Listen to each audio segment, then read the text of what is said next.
Assalamualaikum warahmatullahi wabarakatuh, teman pecinta sejarah. Bertemu lagi dengan saya Anissa Amisani di program audiobook. Hari ini seperti biasa, saya akan membacakan satu buah judul, dan hari ini kita sampai ke judul yang ke-39 atau sahabat yang ke-39, yaitu Usaid bin Hudzair dari bukunya Khalid Muhammad Khalid yang berjudul 60 Sirah Sahabat Rasulullah Sallallahu Alaihi Wasallam. Teman pecinta sejarah semua, selamat menyimak. Usaid bin Hudzair, pahlawan Hari Saqifah. Ia mewarisi akhlak mulia dari nenek moyangnya secara turun-temurun. Ayahnya, Hudzair al-Kataib, adalah seorang pemimpin suku Aus dan termasuk bangsawan Arab di zaman jahiliyah. Ahli berperang. Seorang penyair menyebutnya, seandainya kematian lari dari orang perkasa, ia akan lari dari Hudzair saat menutup pintunya. Ia hanya berputar hingga ketika malam telah larut, ia duduk dan berdendang. Wibawa, keberanian, dan kedermawanan sang ayah mengalir dalam darah Usaid. Sebelum masuk Islam, Usaid termasuk dalam jajaran pembesar Madinah dan ahli panah yang pilih tanding. Setelah Islam memilih diri Usaid dan dibimbing ke jalan Allah yang maha perkasa dan maha mulia, kemuliaannya semakin bertambah dan terus bertambah ketika menempati posisi sebagai kaum pembela atau ansor agama Allah dan Rasul-Nya, serta termasuk orang-orang yang masuk Islam di masa-masa awal. Proses masuk Islamnya Usaid cepat, mantap, dan terhormat. Rasulullah mengirim Mus'ab ke Madinah untuk mengajarkan Islam kepada kaum muslimin yang telah melakukan baiat Aqabah dan memperkenalkan Islam kepada yang lain. Usaid dan Sa'ad yang merupakan pemimpin kaumnya terlihat sedang duduk membicarakan orang asing yang datang dari Mekkah, lalu mengesampingkan agama mereka serta mengajak untuk mengikuti agama baru yang belum mereka kenal sebelumnya. Sa'ad berkata kepada Usaid, "Temuilah orang itu dan usirlah." Usaid membawa tombak kecilnya, mempercepat langkahnya menuju Mus'ab yang saat itu menjadi tamu As'ad bin Zurarah, yang juga termasuk pemimpin Madinah yang sudah masuk Islam. Sesampainya di rumah As'ad, Usaid melihat banyak orang yang datang mendengarkan dengan serius kata-kata yang disampaikan Mus'ab.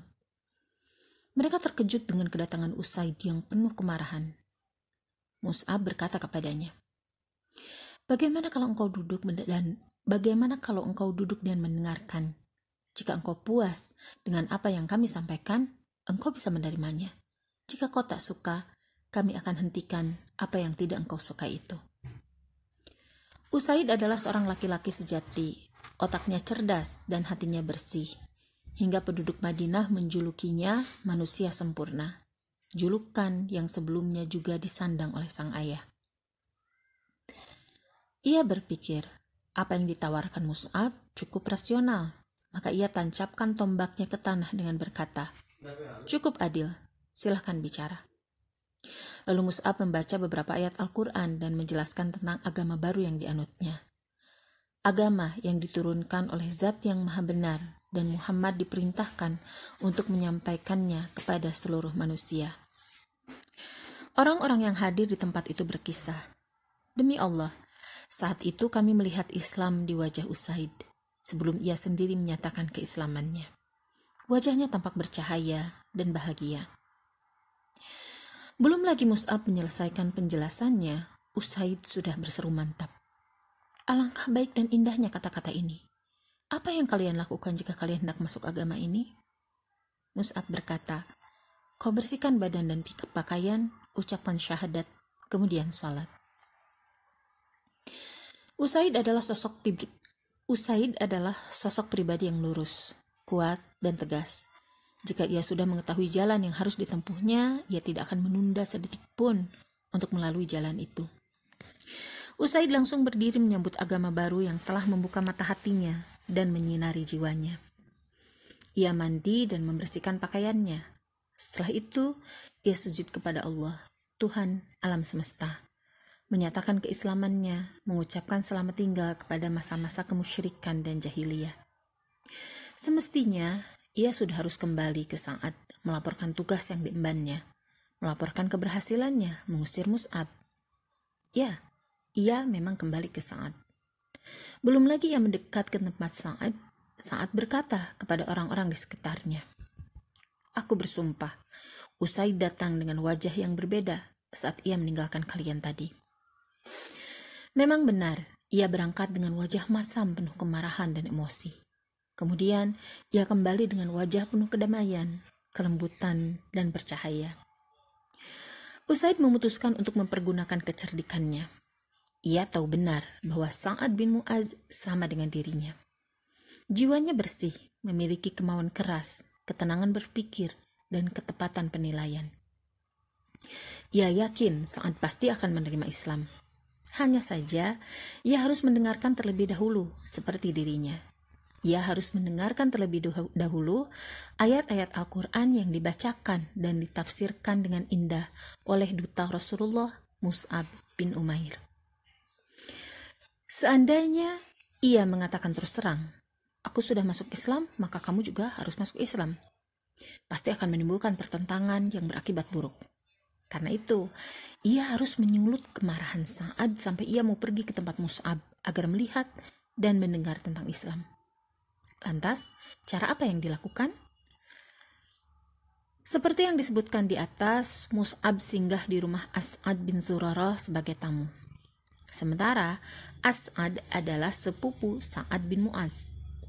Berpijak dari sinilah, Usaid berkata kepada Sa'ad, "Aku mendapat berita bahwa Bani Harithah mengerahkan orang-orangnya untuk membunuh As'ad bin Zurarah. Padahal mereka tahu bahwa dia adalah sepupumu." Sa'ad langsung berdiri dengan wajah marah. Ia mengambil tombak, bergegas ke rumah As'ad. Mus'ab dan kaum muslimin sedang berada di sana.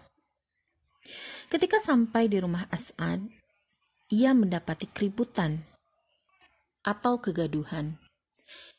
Yang ada hanyalah kedamaian dan ketenangan yang menyelimuti segenap jamaah yang duduk mengelilingi Mus'ab yang sedang membaca ayat-ayat Al-Quran dengan khusyuk, dan mereka mendengarkan dengan seksama.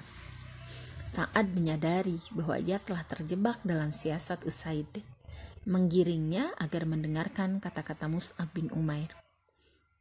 Firasat Usaid tentang Sa'ad tidak meleset. Tidak lama setelah mendengarkan ucapan Mus'ab, Allah memberinya hidayah. Kini, ia sudah bergabung dalam barisan orang-orang yang beriman. Hati dan pikiran Usaid sudah dipenuhi keimanan yang kuat dan bercahaya. Keimanan yang memberinya sikap hati-hati, lembut, dan penilaian yang tepat, sehingga ia menjadi orang yang dipercaya. Dalam peperangan Bani Mustalik, dendam Abdullah bin Ubay, yaitu tokoh orang-orang munafik, meledak-ledak. Ia berkata kepada orang-orang yang ada di sekitarnya, "Kalian izinkan mereka tinggal di negeri kalian, dan kalian berbagi harta kekayaan dengan mereka. Demi Allah, jika kalian tidak lagi memberikan harta kekayaan kalian, mereka pasti akan meninggalkan negeri kalian. Demi Allah, jika kita kembali ke Madinah, niscaya orang-orang mulia akan mengusir orang-orang yang hina dari kota itu." Seorang sahabat yang bernama Zaid bin Arqam mendengar kata-kata yang mengandung racun mematikan itu. Maka sudah menjadi kewajibannya untuk memberitahukannya kepada Rasulullah. Rasulullah merasa sedih mendengar kata-kata Abdullah bin Ubay. Ketika Usaid menghadapnya, beliau berkata kepadanya, "Apakah kamu sudah mendengar perkataan teman kalian?" Usaid menjawab, "Teman yang mana ya Rasulullah?" "Abdullah bin Ubay." Usaid berkata, "Apa yang ia katakan?" Rasulullah menjawab, "Dia mengira jika dia kembali ke kota Madinah, orang-orang yang mulia akan mengusir orang-orang yang hina dari kota Madinah." Usaid menjawab, "Demi Allah, engkaulah wahai Rasul yang akan mengusirnya dari Madinah jika Allah menghendaki. Demi Allah, dialah yang hina dan engkaulah yang mulia." "Ya Rasulullah, kasihanilah dia. Demi Allah, ketika Allah membawamu kepada kami, kaumnya sedang menyiapkan mahkota untuk mengangkatnya sebagai raja di kota Madinah ini. Dia menganggap Islam telah merenggut kerajaannya. Dengan cara berpikir mendalam, tenang, dan jelas seperti ini, Usaid mencari solusi atas permasalahan yang ada. Di hari Sakifah, tak lama setelah Rasulullah SAW wafat, sekelompok orang Ansor yang diketuai Sa'ad bin Ubadah menyatakan bahwa merekalah yang lebih berhak menduduki kursi khilafah. Debat panjang dan panas tak bisa dielakkan. Lalu lihatlah sikap Usaid bin Hudzair. Seperti yang kita sebutkan, Usaid adalah tokoh kaum Ansor yang disegani. Sikapnya saat itu benar-benar menjadi penengah. Kata-kata yang keluar dari bibirnya bagai cahaya pagi yang jelas arahnya. Usaid berdiri dan mulai bicara. Kalian tahu bahwa Rasulullah berasal dari kaum Muhajirin. Karena itu, khalifah yang menggantikannya juga semestinya dari kaum Muhajirin. Kami kaum Ansor adalah para pembela Rasulullah. Karena itu, hari ini kami juga harus menjadi pembela khalifah yang menggantikan Rasulullah. Kata-katanya benar-benar membawa kesejukan dan kedamaian. Usaid bin Hudzair adalah seorang ahli ibadah yang taat, yang mengorbankan jiwa dan hartanya di jalan kebaikan. Ia benar-benar mengingat pesan Rasulullah SAW kepada kaum Ansor. Bersabarlah kalian hingga kalian bertemu denganku di telaga surga. Ketaatan dan akhlaknya yang mulia membuat Khalifah Abu Bakar As-Siddiq sangat sayang dan menghormatinya. Begitu juga Khalifah Umar dan para sahabat yang lain. Mendengar suaranya ketika sedang membaca Al-Quran adalah nikmat tersendiri yang diidamkan oleh para sahabat. Suaranya khusyuk, indah, dan menerangi jiwa. Rasulullah pernah bercerita bahwa di suatu malam para malaikat turun untuk mendengar bacaannya. Di bulan Sya'ban tahun 20 Hijriah, Usaid meninggal dunia. Khalifah Umar ikut memikul jenazahnya dan tidak mau digantikan orang lain. Ia dimakamkan di pemakaman Baqi. Disinilah jasad tokoh agung itu beristirahat. Para pengantar pun meninggalkan pemakaman hingga mengingat-ingat sifat-sifat baiknya. Mereka mengulang-ulang sabda Rasulullah, sebaik-baik laki-laki adalah Usaid bin Hudzair radhiyallahu anhu.